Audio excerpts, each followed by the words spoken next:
السلام علیکم ورحمۃ اللہ وبرکاتہ۔ رمضان المبارک کا مہینہ اسلامی شریعت میں انتہائی قدر و منزلت کا حامل ہے۔ یہ ماہ مقدس متعدد وجود کی بنا پر ہمارے لیے نہایت درجہ اہمیت و فرضیت رکھتا ہے۔ لغوی اعتبار سے رمضان رمز سے مشتق ہے۔ ماہ رمضان وہ ہے جس میں قرآن مجید اتارا گیا، جو لوگوں کو ہدایت کرنے والا ہے، اور جس میں ہدایت کی اور حق و باطل کے درمیان تمیز کی نشانیاں ہیں۔ تم میں سے جو شخص اس مہینے کو پائے اسے روزے رکھنا چاہیے، البتہ جو بیمار ہو یا مسافر ہو اسے دوسرے دنوں میں یہ گنتی پوری کرنی چاہیے۔ اللہ سبحانہ و تعالیٰ کا ارادہ تمہارے ساتھ آسانی کا ہے، سختی کا نہیں۔ وہ چاہتا ہے کہ تم گنتی پوری کر لو اور اللہ تعالیٰ کی دی ہوئی ہدایت پر اس کی بڑائی بیان کرو اور اس کا شکر ادا کرو۔ رمضان المبارک کا مہینہ اسلامی شریعت میں انتہائی قدر و منزلت کا حامل ہے۔ یہ ماہ مقدس متعدد وجود کی بنا پر ہمارے لیے نہایت درجہ اہمیت و فرضیت رکھتا ہے۔ لغوی اعتبار سے رمضان رمز سے مشتق ہے، جس کے معنی جھلسا دینے یا گرم ریت پر جلا دینے کے ہیں۔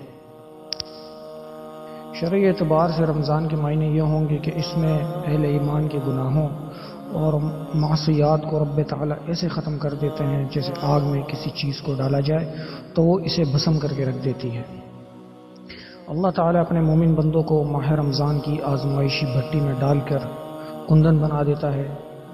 گویا رمضان المبارک میں بندہ مومن مختلف عبادتیں اور ریاضتیں کر کے اپنے مالک حقیقی کو اس طرح راضی کر لیتا ہے کہ وہ گناہوں سے پاک ہو کر اپنے رب کی رضا حاصل کرتے ہوئے جنت کا حقدار ٹھہر جاتا ہے۔ رمضان المبارک کی اہم ترین فضیلت نزول قرآن کی بدولت ہے۔ روزے کی فرضیت اس لیے عائد کی گئی تاکہ ہمارے اندر تقویٰ و پرہیزگاری پیدا ہو جائے۔ بغیر بھوکا پیاسا رہ کر اللہ تعالیٰ کی کئی مرضیات و حکمتیں حاصل ہوتی ہیں۔ ایک تو یہ روزہ دار کو تقویٰ حاصل ہو جاتا ہے کہ روزہ دار گھر سب کچھ ہونے کے باوجود قبل تنہائی کے عالم میں بھی محض رب کی رضا کی خاطر حلال و پاکیزہ چیزیں بھی اپنے اوپر حرام کر لیتا ہے اور وہ کچھ نہیں کھاتا پیتا، حالانکہ اگر چپکے سے کچھ کھا پی لے تو اسے کوئی دیکھنے والا نہیں، مگر اس کے دل میں یہ احساس موجود ہوتا ہے کہ میرا رب مجھے دیکھ رہا ہے اور وہ اپنے روزے کو ضائع ہونے نہیں دیتا۔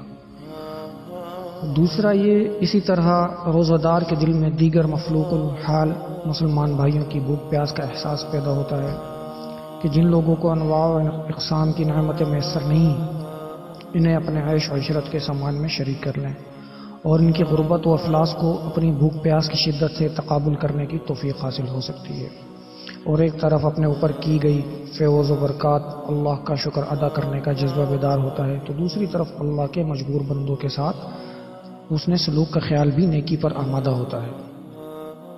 تیسری بات، روزے کے ذریعے تربیت نفس بھی ہوتی ہے کہ اگر خدا نخواستہ انسان کسی ابتلا و آزمائش میں مبتلا ہو جائے تو وہ ہر طرح کے حالات کا سامنا کرنے کے قابل رہے۔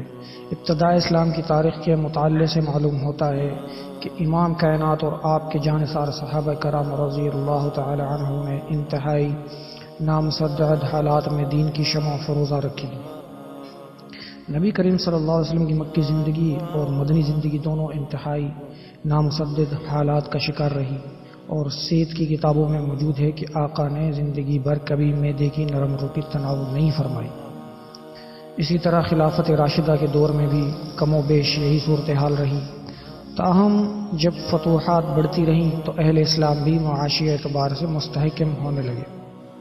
البتہ یہ پرمشقت زندگی اللہ اور رسول صلی اللہ علیہ وسلم کی اطاعت و فرما برداری کا نتیجہ تھا کہ اسلام چہار دانگ عالم میں پھیل گیا۔ لہٰذا روزے کی ایک حکمت یہ بھی ہے جو صرف ماہ رمضان میں فرض کیے گئے، اسی لیے ارشاد باری تعالیٰ ہے کہ ترجمہ، اے ایمان والو تم پر روزے فرض کیے گئے ہیں تاکہ تمہارے اندر تقویٰ پیدا ہو جائے۔ عام طور پر لوگ زکوٰۃ، صدقات، خیرات اس ماہ مبارک میں بہت زیادہ کرتے ہیں اور اللہ کی رحمتوں کے حصول میں سرگرداں رہتے ہیں۔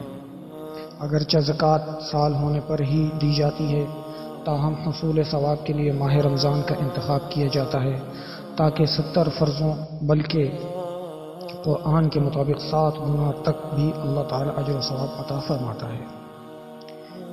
اسی طرح اس ماہ مبارک میں عام صدقات و خیرات کے علاوہ صدقۃ الفطر بھی دیا جاتا ہے، جو روزے میں ہونے والی کوتاہیوں کا کفارہ بن جاتا ہے اور مخلوق الحال مسلمانوں کی اشک شوئی کا ذریعہ بھی ثابت ہوتا ہے۔ اللہ تبارک و تعالیٰ سے دعا ہے کہ ہم سب مسلمانوں کو صحیح مہینوں میں رمضان المبارک کے مقدس نیکیوں کی موسم بہار سے مستفید ہونے کی توفیق و مرحمت فرمائے، اور ہماری نماز، روزہ، تراویح، زکوٰۃ، صدقات، خیرات، عمرہ، اعتکاف اور زکوٰۃ اور ذکر و تلاوت جیسی عبادتوں کو اپنی بارگاہ میں منظور و قبول فرما کر بخشش کا ذریعہ بنائے۔ آمین یا رب العالمین۔